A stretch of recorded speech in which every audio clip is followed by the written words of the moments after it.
Ada hal-hal yang kadang-kadang belum sesuai dengan harapan.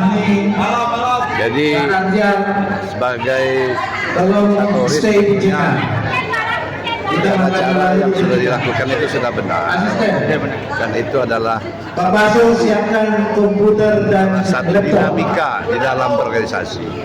Saya pikir itu tak ada masalah. Legalitas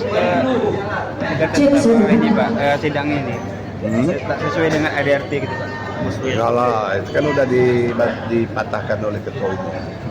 Ya, berikutnya untuk kita. Jadi sebenarnya ini forum tertinggi tingkat wilayah. Jadi segala sesuatu yang tidak yang dianggap belum sempurna, disinilah disempurnakan. Kebetulan ada ketua umum. Kebijakan ketua umumnya dikecualikan. Kebijakan ketua umumnya soal perpanjangan tadi itu kan lewat 10 bulan itu. Sementara Ya, 3 kalau bulan kita mau bicara itu sebenarnya selagi belum ada pembekuan atau surat teguran, kemudian tidak ada istilahnya pembekuan kalau sudah 3 kali, itu dianggap masih sah. Kecuali sudah dibekukan, dia melaksanakan musyawarah. Ya enggak? Ini belum dibekukan.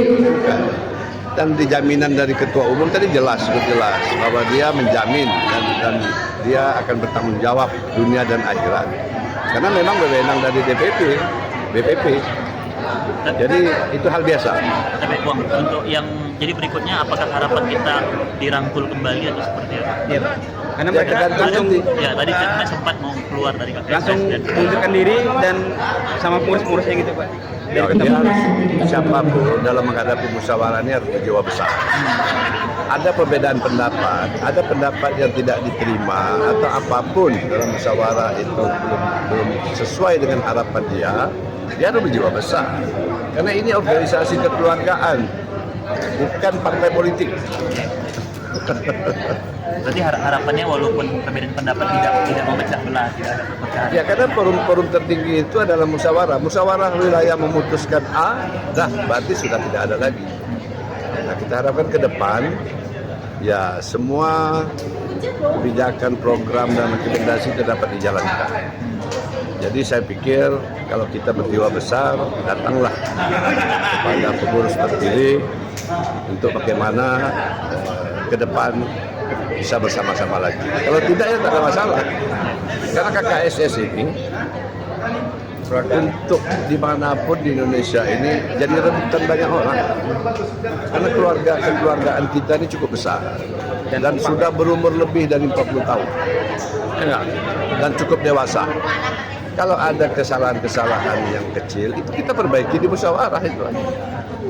Kalau mau bicara soal sekian tahun atau lewat waktu, dulu hampir semua saya tahu persis. Ada yang tidak pernah musyawarah sampai 10 tahun. Tapi tetap dilaksanakan selagi belum dibekukan.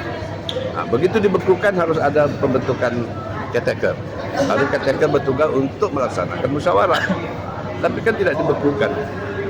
Jadi mekanisme apa yang bisa kita tempuh kalau memang itu masih sah. Terima kasih Pak. Yang 8. Baiklah Ketua, terima kasih atas waktu yang telah Ketua berikan. Hormat saya Ogi Jenggot, awak media dari www.intinews.co.id.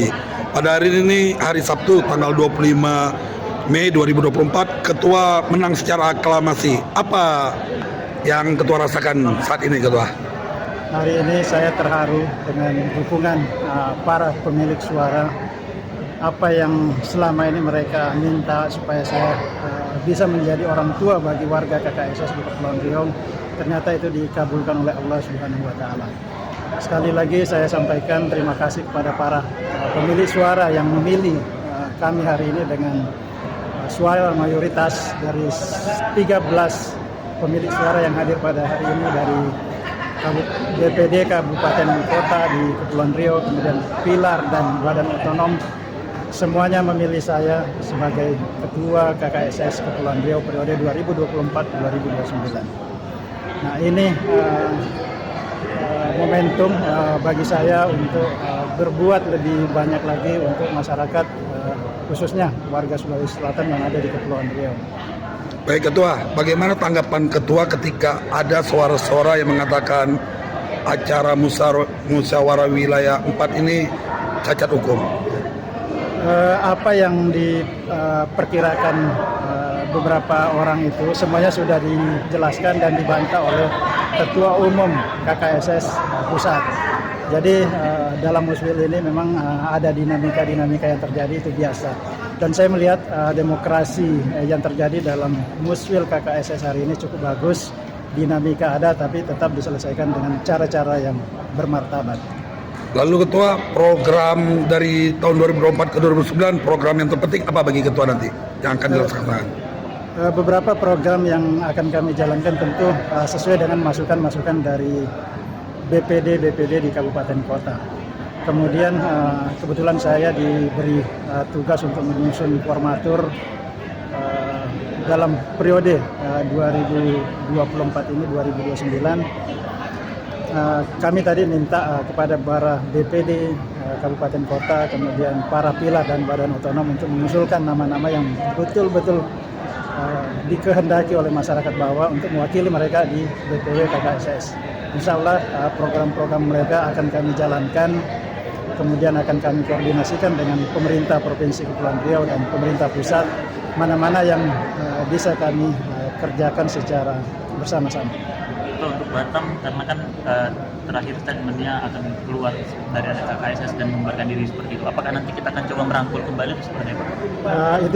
Itu biasa dinamika dalam berdemokrasi. Dalam proses pemilihan di beberapa organisasi juga begitu. Tapi insya Allah kami akan mencoba merangkul semuanya.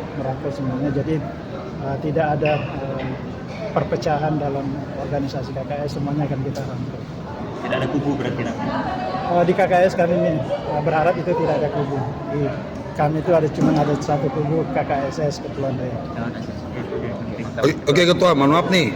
Kan ke depan nih ada pilkada Ketua. Apakah nanti KKSS akan memberikan ke salah satu, contohnya pilkada provinsi, ke salah satu bakal calon gubernur gitu Ketua? Sesuai dengan pesan Ketua Umum KKSS Pusat, bahwa KKSS di daerah bersahabatlah dengan para calon-calon pemimpin daerah. Jadi kami buktikan hari ini dalam Muswil ini, kami menunjukkan bahwa KKSS Kepri itu netral, tidak memihak ke salah satu calon, dan kami juga buktikan dalam proses penyelenggaraan Muswil ini kami tidak menerima donasi dari luar. Semua donasi yang biaya penyelenggaraan Muswil ini kami tanggung secara swadaya. Baik Ketua, terima kasih atas waktu yang Ketua berikan. Nomor saya Ogi Jenggot.